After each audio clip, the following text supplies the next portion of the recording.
Hello, Podland. It's Andy, the analytical preacher, and we are discussing a really interesting topic today, the compatibility of science and the Bible. As most of you know, that topic has been beaten pretty hard throughout the centuries with folks taking different sides.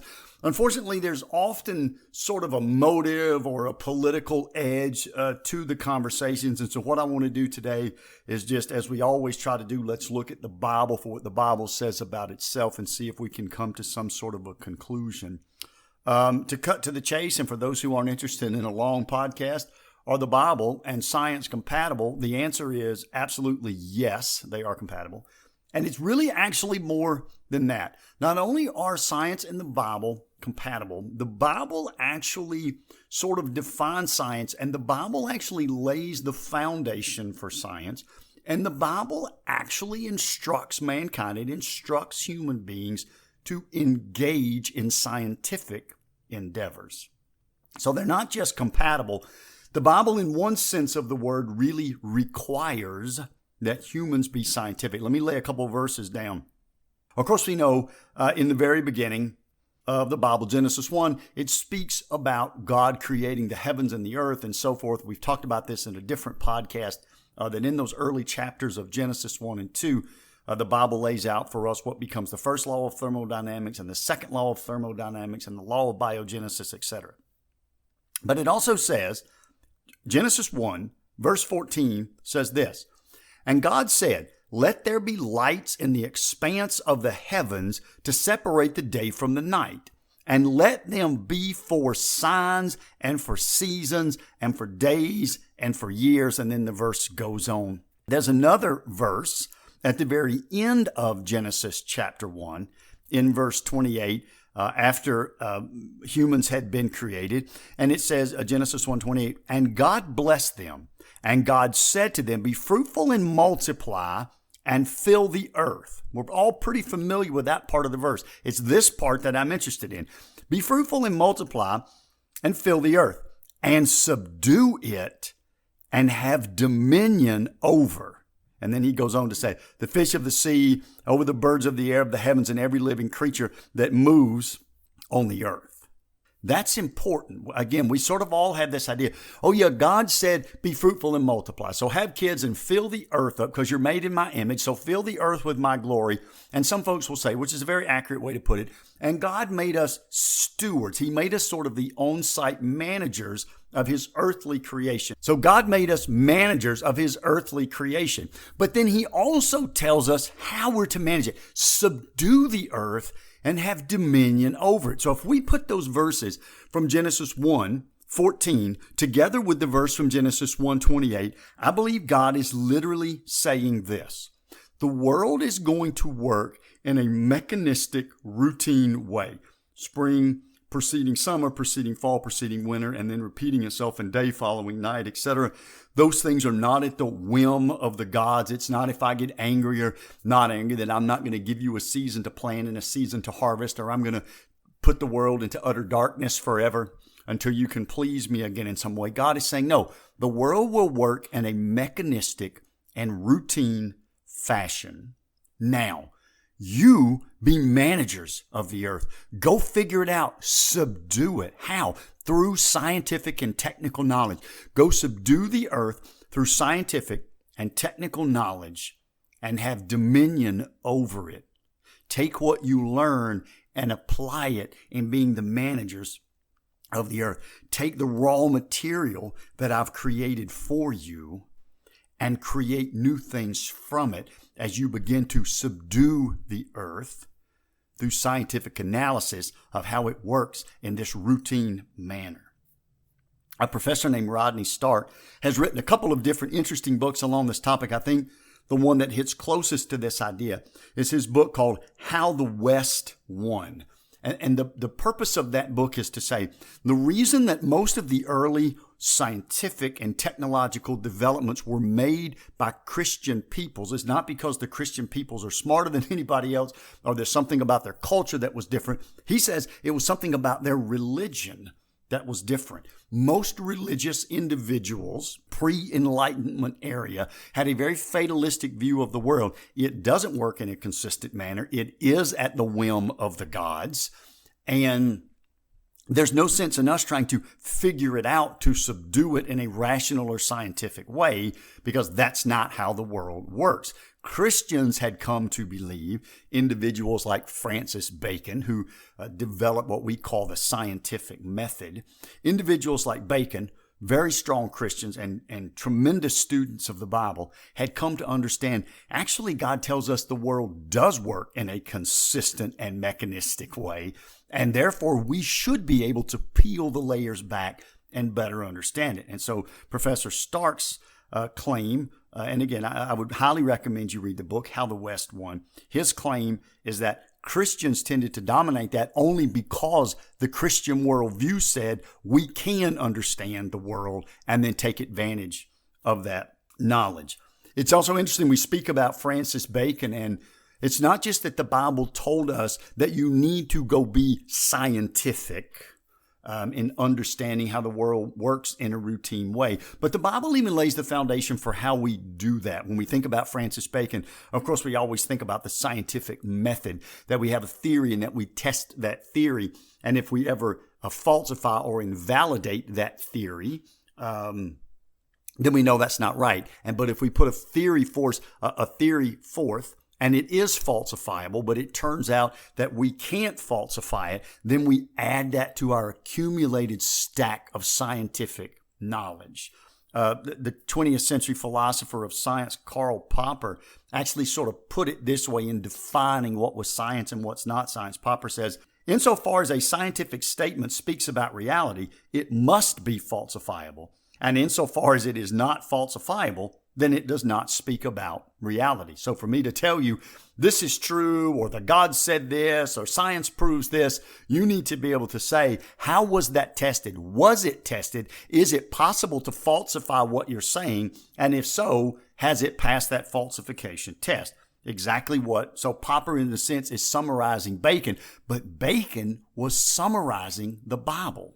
It's very interesting that when Moses had led the Hebrew people out of Egyptian bondage, out of Egyptian slavery, the miracles that he had performed had sort of said without question to the people involved that he was God's spokesman. He was God's prophet. As Moses got close to his death, there began to be a question: how will we know who to follow? How will we know in the future who speaks for God? Knowing that this question was coming, God in the book of Deuteronomy provides them with an answer. And the answer is essentially this: use the falsification method. If they're truly a prophet of mine, I will give them something, some explanation of how the natural world works, some prediction about the future. I will give them something that can be falsified. If it is falsified, ignore them. They're a fake spokesman, a fake prophet. If it can be falsified, but it isn't falsified, then they speak for me. This is how it's actually written in Deuteronomy 18, 20 and 21. And if you say in your heart, how may we know the word that the Lord has not spoken? When a prophet speaks in the name of the Lord, if the word does not come to pass or come true, that is a word that the Lord has not spoken. The prophet has spoken it presumptuously. You need not be afraid of him. So science tells us the Bible tells us you need to go be scientific. The way that you determine truth from error and the way that you accumulate knowledge is essentially through the falsification process. Francis Bacon formalized the biblical falsification process into the science process. And because Christians believe that we could understand the mechanistic world that God had built for us, we took Bacon's method and the biblical worldview, and we took off and we created the science that we know today. So if all those things are true that I just said, then why has there been this, and not always perceived, but why has there been this actual problem sometimes between certain religions and certain scientific people? Because what I just described would obviously suggest that everyone religious would promote, everyone biblical anyway, would promote science in a big way, and science would understand that its underpinnings ultimately came from Scripture. And here's the issue, and it's a simple issue, and the issue comes down to power and to control. No real surprise there that some human dynamic comes down to power and control. Here's the truth. For about 1,000 years, the Catholic Church was literally the most dominant, pervasive, powerful institution on the planet. The Catholic Church not only maintained a stronghold on Christianity and on biblical interpretation and on worship services and on taking the tithes of individuals, etc., but the Catholic Church held tremendous power, especially over the politicians, the monarchs, and the lawmakers in Europe. So the Catholic Church could issue laws, they could annul laws, they could cause trouble for kings sitting on thrones. They started wars, they ended wars. The Catholic Church had this tremendous. Now, the Bible never said to the Catholic Church or any other church or church leader that it needed to operate in that sphere at all. It said to be good citizens and to pray for our leaders, the monarchs, the kings, the presidents, the mayors. But it didn't say that the church itself needed to be actively involved in that. But the Catholic Church was. And power, of course, is intoxicating. And so here's what happens. It really started with Martin Luther. And almost everybody's familiar with what's called the Protestant Reformation.